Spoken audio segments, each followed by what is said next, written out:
Aircel के बाद अब वोडाफोन आइडिया भी उसी रास्ते पर है। करोड़ों यूजर्स, भारी डेट। सवाल है, क्या ये अगली टेलीकॉम डेथ है? सिर्फ 3 महीनों में 50,000 करोड़ रुपए का नुकसान। यह कोई टाइपिंग की गलती नहीं है, ये हकीकत है उस कंपनी की जो कभी भारत की सबसे बड़ी टेलीकॉम कंपनी हुआ करती थी। हम बात कर रहे हैं वोडाफोन आइडिया की, एक ऐसी कंपनी जिसके पास 40 करोड़ से ज्यादा यूजर्स थे।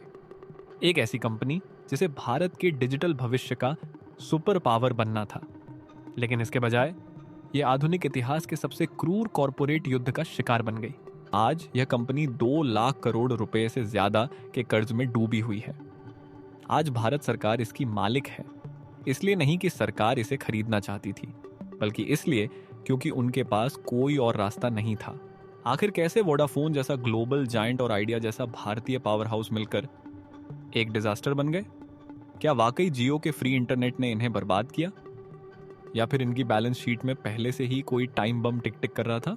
आज के इस वीडियो में हम पर्दा उठाएंगे वोडाफोन आइडिया के उत्थान, पतन और अस्तित्व की इस लड़ाई की पूरी सच्चाई से। इस बर्बादी को समझने के लिए हमें उस समय में वापस जाना होगा जब 1 GB डेटा के लिए 250 रुपए देना आम बात थी। 2010 के दशक की शुरुआत में भारतीय टेलीकॉम मार्केट में बहुत भीड़ थी, लेकिन 2 खिलाड़ी सबसे अलग थे।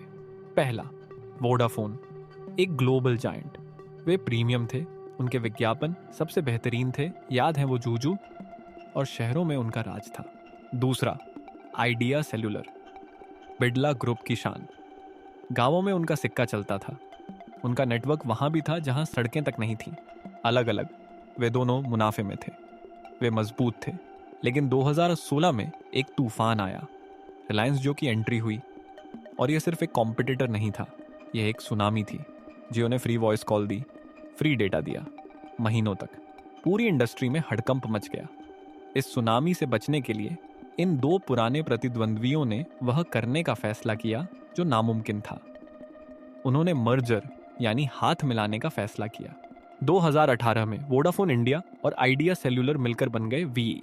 कागज पर यह सब परफेक्ट लग रहा था। भारत में सबसे ज्यादा सब्सक्राइबर 40 करोड़, सबसे ज्यादा रेवेन्यू शेयर 32%, पूरे देश को कवर करने के लिए पर्याप्त स्पेक्ट्रम। उन्हें लगा कि वे एक किला बना रहे हैं। असलियत में वे 2 डूबते हुए जहाजों को आपस में बांध रहे थे। यहां कहानी में एक मोड़ आता है। सबको लगता है कि जियो ने वोडाफोन आइडिया को मारा, लेकिन असली गोली सुप्रीम कोर्ट की तरफ से चली थी।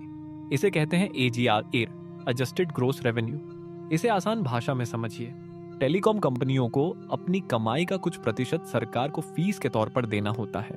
कंपनियों ने कहा, हम आपको कॉल्स और डेटा से होने वाली कमाई का हिस्सा देंगे। सरकार ने कहा, नहीं, आप हमें अपनी हर तरह की कमाई का हिस्सा देंगे। बैंक का ब्याज, प्रॉपर्टी का किराया, कबाड़ बेचने से मिले पैसे, हमें सब में हिस्सा चाहिए।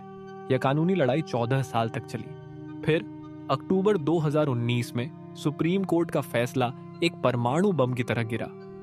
कोर्ट ने सरकार की बात मानी और उन्होंने सिर्फ उस साल का पैसा नहीं मांगा, उन्होंने पिछले 14 सालों का बकाया मांगा, उस पर ब्याज, उस पर पेनल्टी और उस पेनल्टी पर भी ब्याज। रातों रात वोडाफोन आइडिया पर सरकार का 58,000 करोड़ का बकाया निकल आया। उनके पास यह पैसा नहीं था। जियो से लड़ते लड़ते उनके बैंक खाते पहले ही खाली हो चुके थे। जहां जियो के पास कोई पुराना बोझ नहीं था क्योंकि वे नए थे, वहीं वोडाफोन और आइडिया को पुराना खिलाड़ी होने की सजा मिल रही थी। यह वो पल था जब यह विशालकाय कंपनी अपने घुटनों पर आ गई। धमाका तुरंत हुआ। 2019 के अंत में वोडाफोन आइडिया ने एक तिमाही में 50,921 करोड़ का घाटा दिखाया। उस समय यह भारतीय इतिहास का सबसे बड़ा कॉरपोरेट घाटा था। वो मर्जर जिसे उन्हें बचाना था, अब एक बुरा सपना बन गया था। क्यों? क्योंकि 2 नेटवर्क्स को मिलाना 2 व्हाट्सएप ग्रुप्स को मिलाने जैसा आसान नहीं है। उनके टावर अलग थे, बिलिंग सिस्टम अलग थे, काम करने का तरीका अलग था।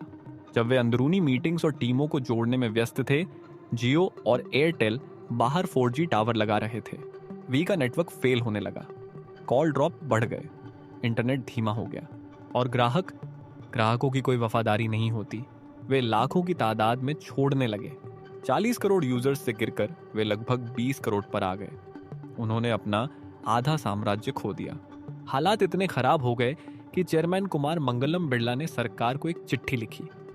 उन्होंने कहा कि वे कंपनी में अपनी हिस्सेदारी सरकार को स्वेच्छा से सौंपने के लिए तैयार है। आसान शब्दों में उनका कहना था, या तो आप इसे मुफ्त में ले लो या फिर यह दुकान बंद हो रही है। तो सवाल यह है कि यह कंपनी अब तक जिंदा कैसे है, क्योंकि भारत सरकार को एक कड़वा सच समझ आ गया।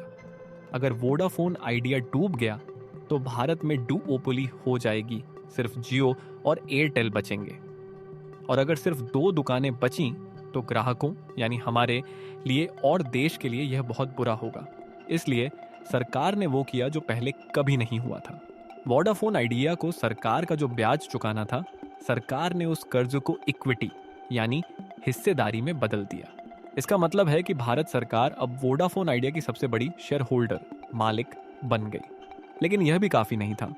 कर्ज का पहाड़ अभी भी 2 लाख करोड़ रुपए से ज्यादा का है। 2024 में उन्होंने एफपीओ लॉन्च किया, यानी जनता से और पैसा मांगा। उन्होंने 18,000 करोड़ जुटाए। यह सुनने में बहुत बड़ी रकम लगती है, लेकिन जब आप पर 2 लाख करोड़ का उधार हो तो 18,000 करोड़ सिर्फ बिजली का बिल भरने जैसा है। आज भी वे 5G को ठीक से लॉन्च करने के लिए संघर्ष कर रहे हैं, जबकि उनके कंपटीटर्स 6G की बातें कर रहे हैं। वोडाफोन आइडिया की कहानी सिर्फ एक बिजनेस केस स्टडी नहीं है, यह एक चेतावनी है। यह हमें 3 बातें सिखाती है। बड़ा होना बचने की गारंटी नहीं है। आप चाहे कितने भी बड़े खिलाड़ी क्यों ना हो, अगर आप समय के साथ नहीं बदले तो आप खत्म हो जाएंगे। बाहरी खतरे असली होते हैं। आपके पास सबसे अच्छा प्रोडक्ट हो सकता है, लेकिन एक सरकारी नियम या कोर्ट का आदेश सब कुछ खत्म कर सकता है। कर्ज का जाल, समस्याओं को सुलझाने के लिए पैसा उधार लेना, आगे चलकर और बड़ी समस्या पैदा करता है। वोडाफोन आइडिया अभी आईसीयू में है, उनकी सांसें चल रही हैं, लेकिन लाइफ सपोर्ट सिस्टम सरकार और बैंकों ने दिया हुआ है। क्या वे फीनिक्स पक्षी की तरह राख से उठ खड़े होंगे या फिर ऑरकुट और नोकिया की तरह इतिहास के पन्नों में खो जाएंगे? यह तो वक्त ही बताएगा। लेकिन अभी के लिए अपने फोन का सिग्नल चेक कीजिए। अगर वहां वी लिखा है तो याद रखिए, आप भारतीय कॉर्पोरेट इतिहास के सबसे महंगे सर्वाइवल स्ट्रगल, अस्तित्व की लड़ाई से जुड़े हुए हैं। वीडियो पसंद आया तो लाइक, शेयर और सब्सक्राइब जरूर करें।